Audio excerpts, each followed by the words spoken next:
Assalamualaikum warahmatullahi wabarakatuh. Salam sejahtera untuk kita semua. Perkenalkan, nama saya Woro Enda Sitoresmi SSMPD. Saya adalah dosen di program studi manajemen di Fakultas Ekonomi Digital Institut Teknologi Ahmad Dahlan Jakarta. Video ini dibuat dalam rangka pernyataan diri dosen unjuk kerja Tridharma Perguruan Tinggi PDD UKPT bidang pengajaran dalam mengikuti sertifikasi dosen tahun 2025. Pada kesempatan ini, saya akan memaparkan mata kuliah yang saya ampu, yaitu salah satunya English for TOEFL. English for TOEFL adalah mata kuliah dasar umum atau MKDU, di mana mata kuliah ini adalah mata kuliah bahasa Inggris lanjutan untuk prodi manajemen. Bobot mata kuliahnya yaitu 2 SKS. Mata kuliah ini dilakukan secara offline dan juga online dengan 16 kali pertemuan yang sudah termasuk UTS dan juga UAS. Materi yang disampaikan menggunakan bilingual, yaitu bahasa Indonesia dan juga English language. Metode pembelajaran yang digunakan dalam English for TOEFL yaitu DIA, Delivery, Interaction, and Assessment, yang dimana memusatkan kepada student center learning, sehingga mahasiswa terlibat langsung dalam proses pembelajaran. Proses ini juga mencakup sinkronus, yaitu pembelajaran langsung atau real time dengan mahasiswa, dan juga asinkronus yang berupa penugasan ataupun individual review terkait materi yang diberikan. Rangkaian pembelajaran untuk mata kuliah English for TOEFL yaitu menunjukkan kemampuan dan keterampilan dalam berbahasa Inggris dengan cakap dan juga terampil melalui materi perkuliahan English for TOEFL.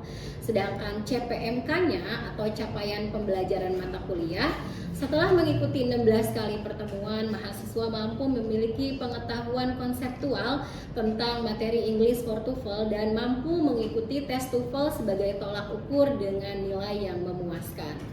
Sub CPNK untuk mata kuliah ini adalah yang pertama, mahasiswa mampu menerapkan skill bahasa Inggris melalui reading comprehension yang diberikan.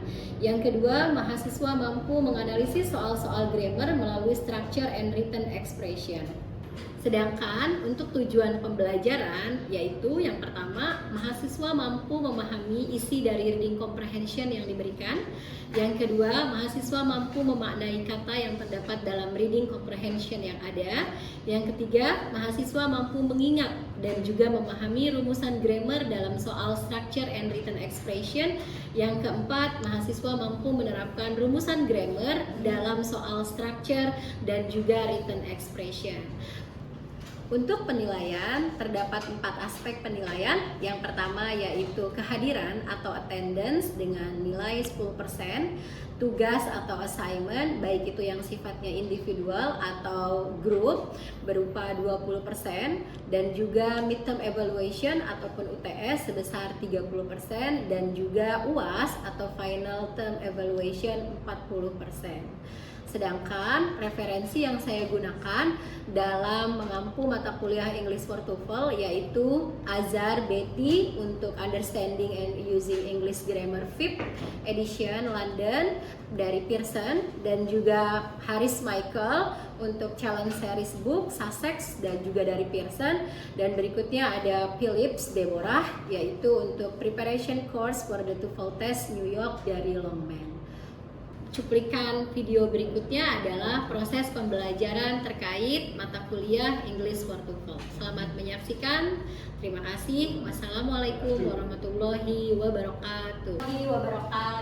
Waalaikumsalam warahmatullahi wabarakatuh. How are you today? Alhamdulillah. Everyone is fine today. Today we're going to discuss about past tense. Buat kalimat pakai kata kerja bentuk kedua dari kata kerja tadi yang pakai go, when, atau gone. Silakan. Oke, come on. I went to kampus. I went to kampus. Oke, baik. Thank you untuk kali. Silakan. Saya pergi ke kampus. Gitu. Oke, mungkin ada yang mau melengkapi dari kalimat ini? Silakan. Rizka? Oh, pakai keterangan waktu, boleh dicoba, silakan. Oke, yesterday I went to campus. Oke, kita tulis ya. Terima kasih untuk jawabannya, very good. Nomor 1 ya. I went to campus yesterday. Oke, tadi kita di sini sudah sepakat bahwasanya when itu kata kerja bentuk berapa? Dua. Oke. Karena past tense itu menyatakan untuk yang past activity gitu ya, maka keterangan waktunya tadi yang sudah ditambahkan ya Neng ya. Oke, jadinya yesterday, kemarin. Kira-kira keterangan waktu yang sudah lewat atau yang seperti yesterday apa lagi? Ada kata last week, very good. Ada lagi? Last month. Oke, ada lagi? 1 jam yang lalu misalnya Miss. Ngomongin mana? One hour ago. Okay. So today we're going to discuss more about past tense, particularly related to English for TOEFL. Okay. Take a look for this slide. Jadi tadi ya, yang sedikit banyak sudah Miss bilang, kalau di past tense itu apa? Indicating past action in past time, gitu ya. Jadi keterangan menyatakan aktivitas yang sudah terjadi atau telah terjadi. Makanya kita menggunakan kata kerja bentuk kedua. Tuh ya, di sini kalimatnya sama. Ada kata kerja when. Jenny went to Singapore in 2024. 2024 itu udah lewat belum? Sudah. Kalau sekarang kan 2025. So, kita menggunakan kata kerja bentuk kedua yaitu when. However, when the structure put into the negative and also interrogative, tadi kalimat kata kerja bentuk kedua hanya di kalimat yang afirmatif atau di kalimat positif. Tapi untuk yang kalimat negatif dan juga kalimat pertanyaan, kita kembalikan ke kata kerja bentuk pertama. Jadi di sini bunyinya apa? Jenny, come on. Jenny didn't go to Singapore in 2004. Pada saat dijadikan interrogative sentence, kalimat pertanyaan, did-nya tinggal ditaruh di depan. We put in the beginning of the sentence. It should be, did Jenny go to Singapore in 2004? Okay, let's connect to your own example. Kita coba masukin yuk ke kalimat yang ini. Misalnya, yuk masukin nomor 2. Berarti kalau di kalimat negatif jadinya apa? I didn't. Okay, I didn't go gitu ya to campus yesterday. Okay, sama ya polanya.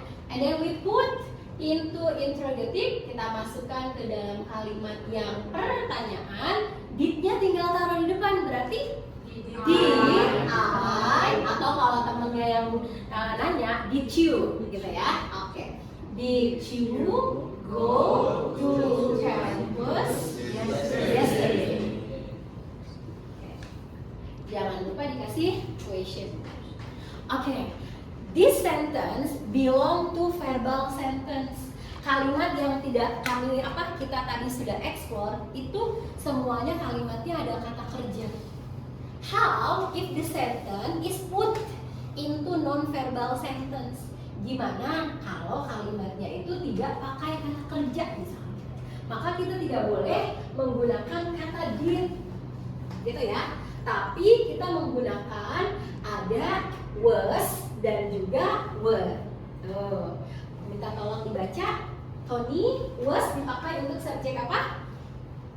I, she, he, and it. Oke. Yang kedua, Neng, yuk silakan. Were dipakai untuk Oke. Jadi kalau misalnya kalimatnya tidak ada kata kerja, please look at the subject. Tolong dilihat subjeknya. Apakah dia pakai to be was atau pakai to be were. Oke. Minta tolong dibaca ya, Neng. Yuk, silahkan kalimatnya untuk yang pertama nih. I was in the feeding room 10 minutes ago. Oke, 10 menit yang lalu sudah kejadian yang lewat. Karena sudah berlalu, maka this sentence doesn't involve any verb. Kalimat ini tidak ada kata kerjanya. Ketemunya apa? Oh, ada in. In itu adalah preposition, kata depan. Maka kita masukkan was. Kenapa? Subjeknya I. Gitu ya. Oke, while untuk yang kedua, yuk minta tolong dibaca, yuk, Mas. Leila, ya, Leila wasn't. on class. Oke, Class.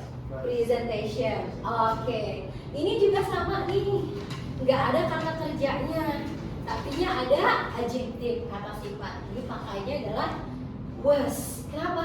Karena subjeknya Leila. Kata ganti dari Leila itu apa sih pronounnya? She. Karena kan maksudnya she termasuknya ke dalam was. The last but not least, kalimat yang terakhir, yo, Mister. Were you an official last December? Oke, kamu jadi pegawai ya bulan lalu, bulan Desember yang lalu. Nah, ini ketemu sama noun, kata benda. Jadi kita pakainya tidak did tetapi were. Kebetulan subjeknya you. Gitu ya. Oke, so this is the theory about past tense. How if we put this material into English for TOEFL? Take a look into another slide. Ya, Miss sudah masukkan untuk reading comprehension. Kita telaah untuk what is the content of the text. Kita lihat ya, dari reading comprehension ini teksnya tentang apa. Oke, kita lihat. Yang pertama, Ludwig van Beethoven was born in Bonn, Germany in 1770. He could play the violin and piano at the age of 5. Beethoven lahir di kota Bonn, negara Jerman. Tahun berapa? 1770. Jadi di umur berapa dia bisa main piano sama biola katanya? Oke, keren banget, bisa main biola sama piano. Lanjut ya. Pada saat umur 17 tahun ibunya wafat. Ya kan? His mother died. Terus ya, jadi dia harus apa? Harus merawat dua adik gitu ya. Dan apa? Dia ngajarin orang musik gitu ya, gap music lesson. Untuk apa? Earn money, menghasilkan uang. Next, in 1792 Ludwig moved to Vienna. Di tahun 1792 dia pindah kemana? Vienna. Kalau kita bahasa Indonesia nyebutnya adalah Wina, Austria. Next, terus di sana maksudnya di Wina dia menjadi famous, menjadi terkenal. Pada saat tinggal di Wina dia langsung ya mengaransemen simfoninya katanya dan juga piano sonatanya. Jadi musisi, benar-benar jadi musisi gitu ya. Namun in his mid 20s, pada saat pertengahan 20-an, apa tuh di situ bilangnya? He started to go deaf. Tapi dia sudah mulai tuli gitu ya. Oke, kita lihat. Dia ngerasa depressed, ngerasa depresi gitu ya. Tapi untuk karyanya he continued. Dia tetap melanjutkan komposisi untuk simfoninya. Jadi terus produktif gitu ya. Oke, lanjut. Dan akhirnya dari karyanya itu he wrote 6 more before the age of 40. Sebelum umurnya 40, Beethoven itu sudah berhasil menulis sebanyak 6 bahkan lebih dari piano sonata dan juga simfoni yang dia aransemen. Gitu ya. Sepanjang hidupnya Beethoven fell in love, jatuh cinta kepada several aristocratic women, pada bangsawan gitu. But they all turned him down. Cuma sayang, perempuan-perempuan yang dia sukai itu apa? Tidak menganggapnya, tapi mencampakkan. Bahasanya apa? They all turned him down. He never married, gitu ya. Next paragraph.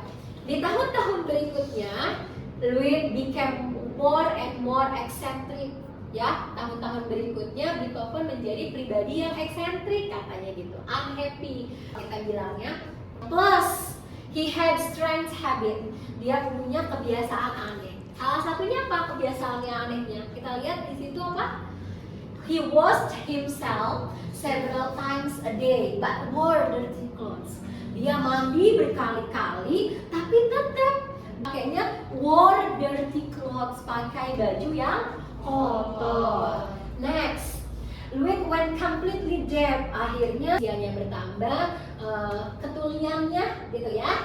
Ketuliannya bertambah juga gitu. Tapi he finished his last symphony. Tapi dia berhasil menyelesaikan simfoni terakhirnya. Kemudian lama-lama kesehatannya makin memburuk. His health got worse, gitu ya. Got worse and finally died. Dan wafat di tahun berapa? 1827, tepatnya di bulan Maret. Oke. Beethoven was important link between the classical and romantic periods. Jadi Beethoven ini merupakan antara musik klasik dan juga periode romantis dalam musik, dan menjadi one of the greatest composers ever, menjadi komposer musik terbaik sepanjang masa. Buktinya apa? Nih, 200 years after his death, apa? Music is still played and listened to every day. Jadi karyanya dia, musiknya sampai hari ini dimainkan. Oke, yuk lintang, please read paragraph 1. Ludwig van Beethoven was born in Bonn, Germany in 17. 1770. Okay. He could play the Violin and and piano at the age of of 5. Okay. When he was 17, his mother died. died. Okay, and then His father was an alcoholic. okay, So Ludwig had had to look after his two younger brothers. younger. Okay, brothers. He gave music lessons to earn money. Okay, very nice. Yuk, Avandi. Paragraph 2 ya. In 1792, Mhm. Ludwig moved to Vienna and became famous. Became. Okay, Became- verb 2 ya. Became. became famous pianist while he was Living there? living there. He began to compose his first symphonies and piano sonata. Then When he was when he was in his mid-20s, he started to go deaf. deaf. Deaf. Okay, and then He was very depression, but but continued composing symphonies, and he wrote 6 more before the age of 40. okay. During his life, Ludwig fell in love with several aristocratic women, but they all turned him down. Okay. He never married. He never married. Okay, thank you Ravandi. Next, ya, paragraph 3. In his later years, Ludwig became more and more Eccentric, eccentric and Unhappy. He had argument with his friend and he had strange habits. For example, he washed himself several times a day but wore dirty clothes. Okay. Ludwig went completely Deaf. deaf. Okay. And amazingly, he finished his last symphony. His health got worse, and he finally died in 1827. Okay, thank you. Last one, Lulu. Beethoven. Beethoven was important link between the classical and romantic periods of music and was one of the greatest Composers. composer ever. Not only 200 years after his death, music is still played and listened to every day. Okay, thank you for your reading. Now, our activity, let's identify, let's analyze which structure use past tense or even verb to. Sekarang kita telaah, kita analisis dari reading comprehension ini mana yang menggunakan kata kerja bentuk kedua. atau mana kalimatnya yang pakai past tense. Are you ready? Oke ya, yuk kita mulai di paragraf yang pertama dulu. Di kalimat yang berapa yang menggunakan kata kerja bentuk kedua? Die. Oke, very good. Ada die. And then ada apa lagi? Gap. Oke, very good. Ada gap, ya kan? Oke. Sebelum ada gap, di atasnya ada apa? Nice. Ada kata head ya. Oke, good. Nah, lalu to be-nya di situ yang ketemu apa? Was sama were-nya ada berapa di situ? Ada was born gitu ya. Oke, lalu ada was an alcoholic sama was 17. Oke, continue. Next, di paragraf yang kedua. Paragraf kedua kalimat pertama move. Oke, and then ada apa lagi? Ada began. And then ada started, very nice. Lalu ada wrote, ya kan? Menulis. Ada apa lagi? Oke, fell, very nice. Jatuh cinta. Fall, fell, fallen. Yang berikutnya ada kata apa? Turn, very nice. Pencampakan gitu ya. Yang terakhir ada married. Kita bahas dulu untuk yang kalimat berkaitan sama reading comprehension ya. Oke, yang pertama, choose the best answer for the question below. Why did Louis love music? Kenapa? Pilihannya B. Oke. He earn money, betul ya? Yang tadi dia harus merawat adiknya. Oke. Nih, yuk. Oke, silakan ya. Number 2. Where? Louis composed symphonies and sonatas. Oke, where was it? Bonn. Bonn or Vienna? Vienna. Kalau Bonn itu dia dilahirkan, ya kan? Namun pada saat mengaransemen simfoninya sudah pindah ke Austria, ya kan? Ke Wina. Next, number 3, wanna try? Find the correct statement based on the text. Which one? B, ya kan? Started to become worse, kesehatannya menjadi memburuk ya. Oke. Next, number 4. Ya, ya. Was Louis when he died? Ya, 77, ya kan? Lahirnya. Lalu meninggalnya di 1827. Oke, very nice. So, 57. Jadi tahun kematian dikurangi tahun lahir. The last one. What does paragraph 4 discuss about? Tadi paragraf keempat dibahasnya apa? 1, 2, 3, 4. Dibahasnya tentang apa? Yang musiknya Beethoven sampai sekarang masih bisa kita nikmati. Berarti jawabannya ada di C. yang C, benar. Oke, very good dulu. How Beethoven and his music remain. The first one, choose the best answer for this following question. Ya, ini suara ulang untuk teori past tense-nya. Pada saat di kalimat positif atau afirmatif, kita menggunakan kata kerja bentuk kedua. Baik itu yang regular verb ataupun yang irregular verb. Regular verb itu yang apa? Yang berakhiran sama D atau ed, gitu kan ya? Oke. Sedangkan yang irregular verb berarti yang tidak berakhiran D sama ed, without, gitu ya? Oke, kita baca yang nomor 1. The most important event in San Francisco's history, blank blank blank, disastrous earthquake and fire in 1906. Tahun berapa? 19. Iya, oke, berarti udah lewat ya. Makanya yang mana jawabannya?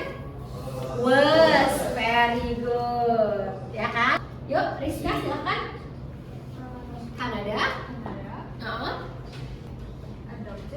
Adopted, very good. Langsung baca kalimatnya. The decimal system The decimal system of coinage in 1867. Oke, very nice. Berarti adopted. Nah, yang barusan tuh Miss Suro bilang, berarti adopted kata kerja bentuk kedua. Dia regular atau irregular? Regular. Number 3. Ya, Mister? Oke, 2 tahun yang lalu udah lewat. Gimana teorinya? Jawaban yang benarnya adalah Bill. Ya, teorinya tadi apa? Kalau di kalimat interrogatif, di kalimat pertama A, pertanyaan, kembalikan kata kerjanya ke bentuk yang benar. Is that clear for you? Clear ya? Oke, baik. Yang model pertanyaan yang kedua adalah we're going to find out the incorrect answer. Mencari jawaban yang dianggap salah. Gitu ya? Oke, yang harus ataupun yang mesti direvisi. Oke, Yuneng, number 1. Silahkan. Use group therapy early in dysentery when he brings tuberculosis patients together to discuss their disease. Oke. Seharusnya kata kerja bentuk keduanya dari kata brings dirubah ke bentuk kedua jadi broke. Oke.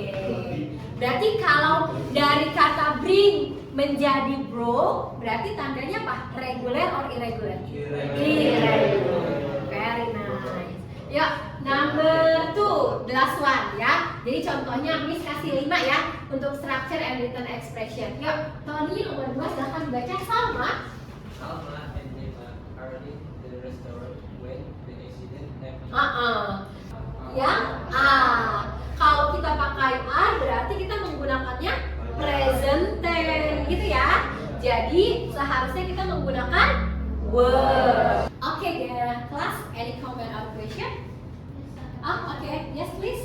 Gimana caranya kita membedakan irregular verb and regular verb? Oke, very nice question.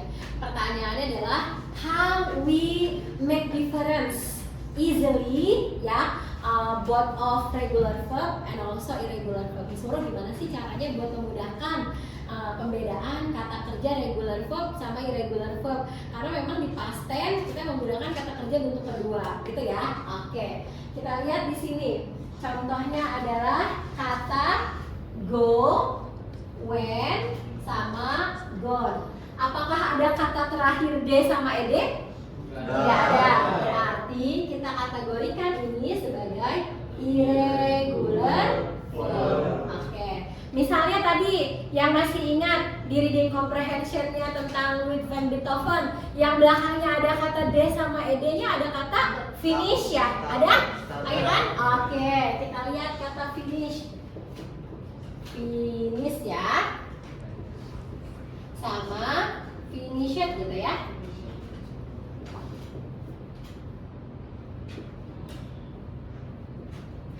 Di sininya ada ed ya, ya kan? Berarti di sini menjadi regular verb. Jadi cara membedakannya itu kalau dia regular verb, bentuk kedua sama bentuk ketiganya itu sama. It's mean that pada saat kamu menghafal regular verb itu bentuk kedua sama ketiganya udah sama. Tapi untuk yang irregular verb, untuk kata kerja yang tidak beraturan, namanya juga tidak beraturan ya.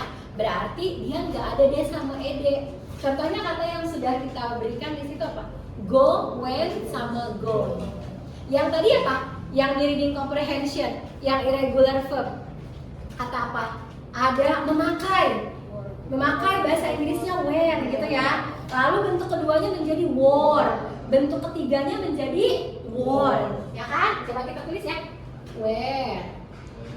And then wore menjadi wore. Tuh. Ya kan? Miss berarti yang irregular verb itu bentuk kedua sama ketiganya tidak sama ya? Tidak selalu sama. Gitu ya. Tapi yang jelas regular verb itu berakhiran dengan d sama ed. Is that clear for you? Oke. Miss, Yes. kalau misalnya was sama had been adopted tuh sama atau beda? Beda.